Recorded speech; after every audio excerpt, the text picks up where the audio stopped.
Hello my dear students, good morning. कैसे हैं आप लोग प्यारे बच्चों? मैं उम्मीद करता हूं कि आप लोग बहुत ही अच्छे होंगे। तो प्यारे बच्चों, आज की क्लास में मैं फिर से आप लोगों के बीच लेके आया हूं नया टॉपिक।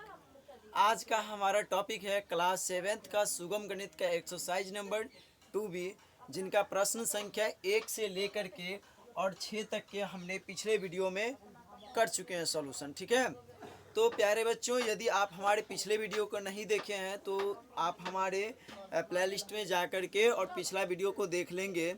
ठीक है, और आज की क्लास में मैं आप लोगों के लिए लेके आया हूँ यानी कि एक्सरसाइज नंबर 2B का प्रश्न संख्या 7 से 9 तक। आज हमारा यह एक्सरसाइज ख़त्म होने वाला है। प्यारे बच्चों, आज का जो हमारा टॉपिक है काफ़ी मज़ेदार टॉपिक है। इन टॉपिक को आप बारीकी से समझेंगे। मैं आप लोगों के बीच जो है बहुत ही बेहद आसान तरीका के साथ सॉल्यूशन करना सीखेंगे। प्यारे बच्चों, देखिए होता क्या है कि एक चीज़ मैं आप लोगों से रिक्वेस्ट करना चाहता हूँ कि आप लोग हमारा इस वीडियो को आप पूरा देखें।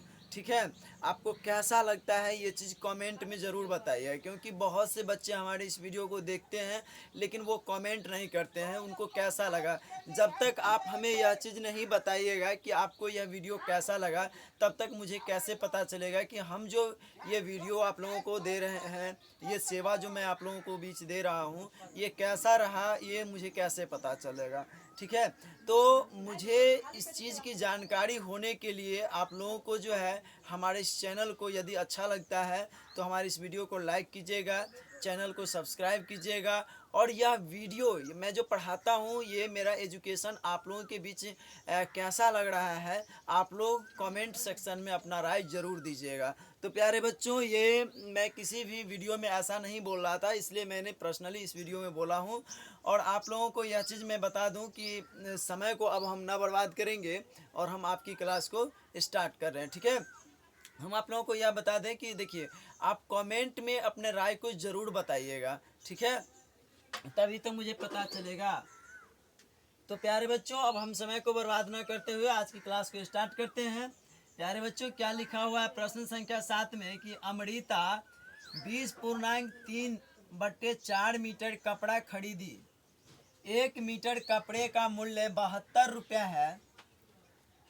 पर्दा बनाने के लिए 5.2/9 मीटर कपड़ा काट लिया गया। पर्दा बनाने में कितना खर्चा आएगा? अमृता के पास कितना मूल्य का कपड़ा बच जाएगा?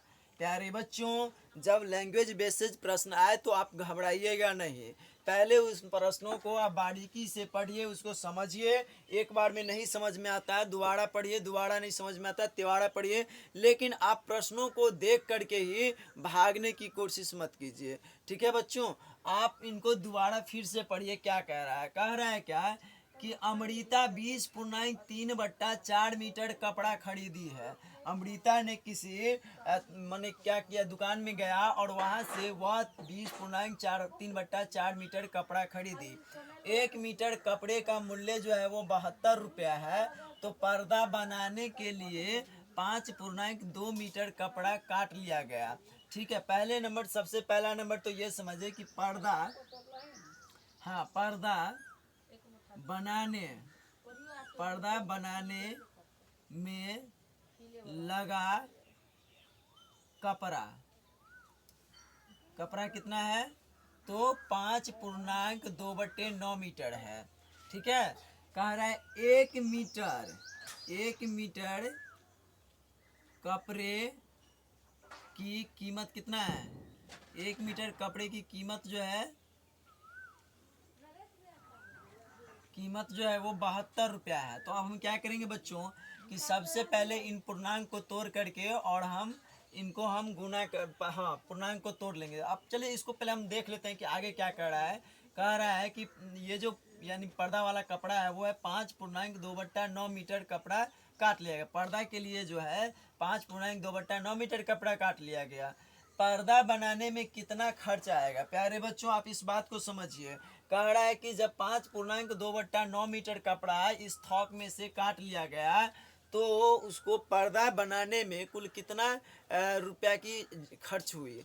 तो आपको जो है सबसे पहले ये करना है कि जब 1 मीटर कपड़ा का कीमत 72 रुपया हुआ तब 5.2/9 मीटर कपड़ा का कीमत कितना होगा। तो हम क्या करेंगे, 5.2/9 को सबसे पहले हम पूर्णांक को तोड़ देंगे। तो पूर्णांक को तोड़ेंगे तो कितना होगा, 9×5 = 45 और 2 47, कितना होगा बच्चों, 47/9। अब जब 1 मीटर कपड़ा का इतना हुआ कीमत तो 47/9 मीटर का कितना होगा। तो हम क्या करेंगे, इसमें हम 72 से गुना कर देंगे। तो 9 के पहाड़ी को एक बार पढ़े तो 9, 9 के पहाड़ी को 8 बार पढ़े तो 72।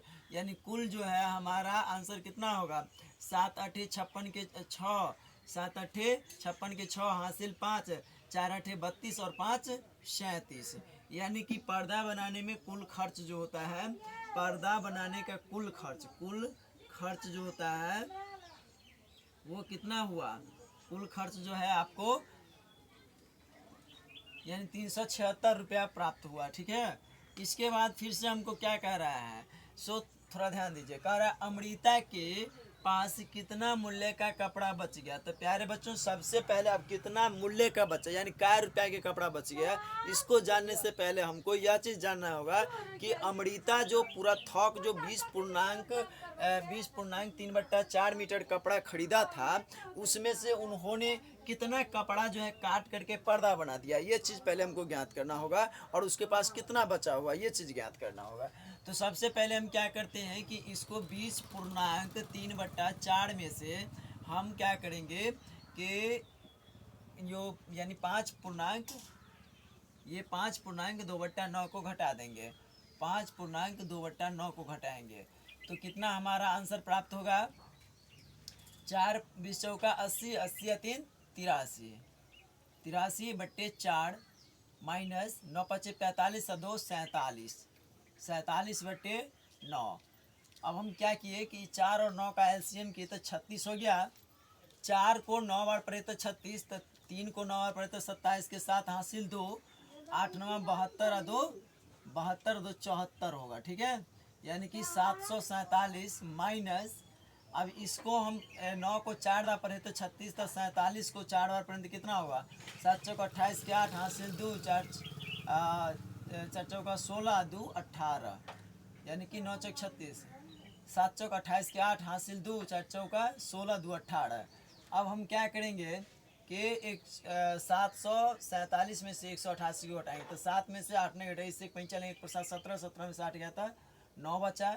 उसके बाद ये बच गया कितना, 3, 3 में से 8 ने घटा, इससे 5 चलेंगे, 1 पर 3 13, 13 में से 8 घटा तो 5 बचा।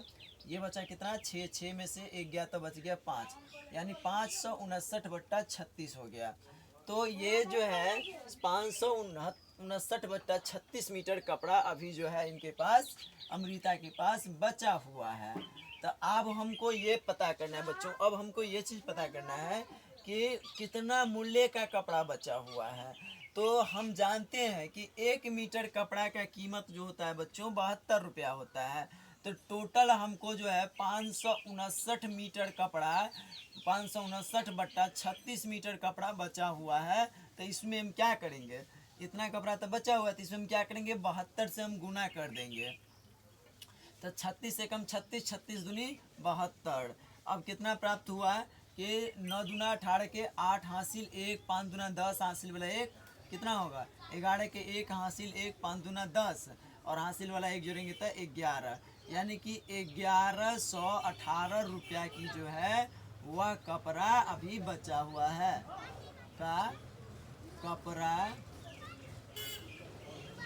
अमृता के पास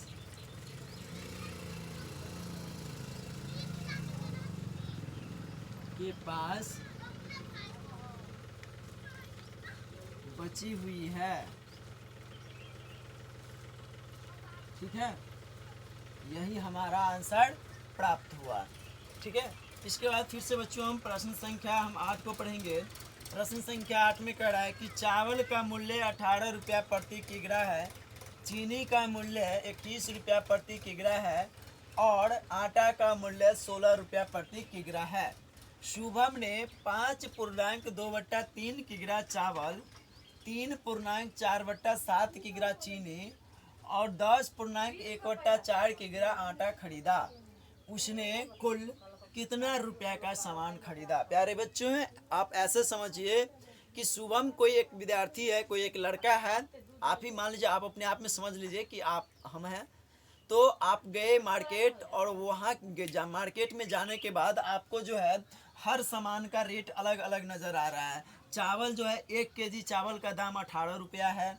आपको चीनी प्रति किग्रा का मतलब हुआ 1 केजी, 1 किग्रा, ठीक है। प्रति केजी का मतलब हुआ 1 केजी, ठीक है बच्चों। तो कह रहा है कि यानी चावल का मूल्य 18 रुपया प्रति किग्रा है, यानी 1 किलो चावल का जो कीमत है वो 18 रुपया है। 1 केजी चीनी का कीमत 21 रुपया है। और कह रहा है 1 केजी आटा का कीमत जो है वो 16 रुपया है। तो अब आपसे ये पूछ रहा है कि शुभम जो है वह 5.2/3 किग्रा चावल लिया, 3.4/7 किग्रा चीनी लिया, 10.1/4 किग्रा आटा खरीदा उसने। अब बताइए, ये सब चीज़ खरीद लिया, अब उसको ये नहीं पता चल रहा है कि भाई टोटल सामान तो खरीद लिए लेकिन कुल कितना रुपया का होगा। तो उस समय आपको क्या करना होगा सो हम बताते हैं। सबसे पहले आप जानते हैं कि 1 किग्रा एक चावल का मूल्य, यानी 1 किग्रा चावल का मूल्य 18 रुपया है और उसने कितना चावल खरीदा। तो सबसे पहले हम ये चीज़ देखेंगे कि चावल जो है वो 5.2/3 किग्रा खरीदा है। यानी चावल हम ऐसे ज्ञात करेंगे, चावल का मूल्य, चावल का मूल्य बराबर होगा कुल चावल जो है वो 5.2/3 केजी अब बट्टे कुल रुपया। 1 केजी का क्या रुपया दाम था, 18 रुपया, ठीक है। तो अब हम क्या करते हैं, 5×15, 15×2 17, 17/3 × 18।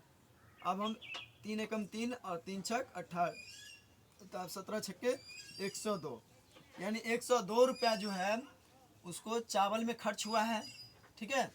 इसके बाद फिर उसका जो है चीनी का मूल्य, चीनी का मूल्य बराबर क्या है, चीनी पहले कितना खरीदा कितना गया ये देखिए। कह रहा है कि 3.4/7 किग्रा चीनी, यानी 3.4/7 केजी चीनी खरीदा है। वो भी कितना रुपया के हिसाब से, 21 रुपया प्रति केजी के हिसाब से खरीदा है। यहाँ 21 रुपया लिखा हुआ है, ठीक है बच्चों।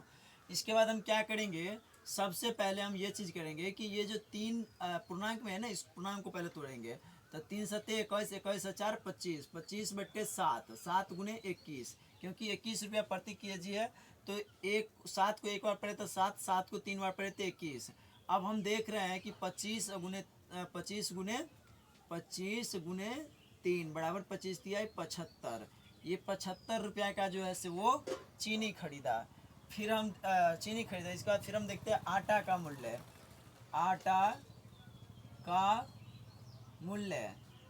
का मूल्य बराबर क्या होता है बच्चों, कि आटा जो है वह 16 रुपये केजी है, लेकिन टोटल आटा जो है 10.1/4 केजी आटा है।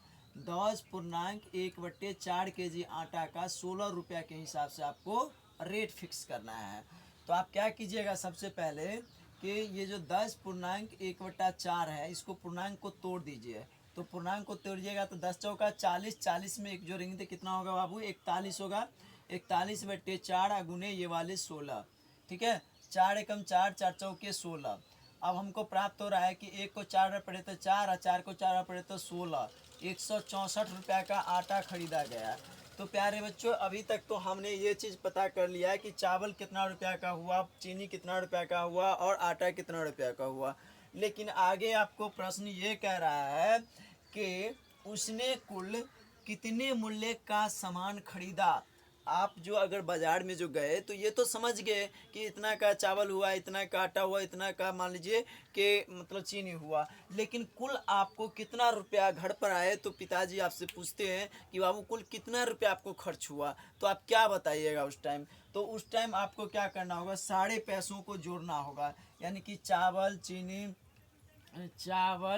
चावल बराबर जितना पैसा होगा उसको, उसके बाद चीनी, चावल बराबर कितना है बच्चों, 102 रुपया।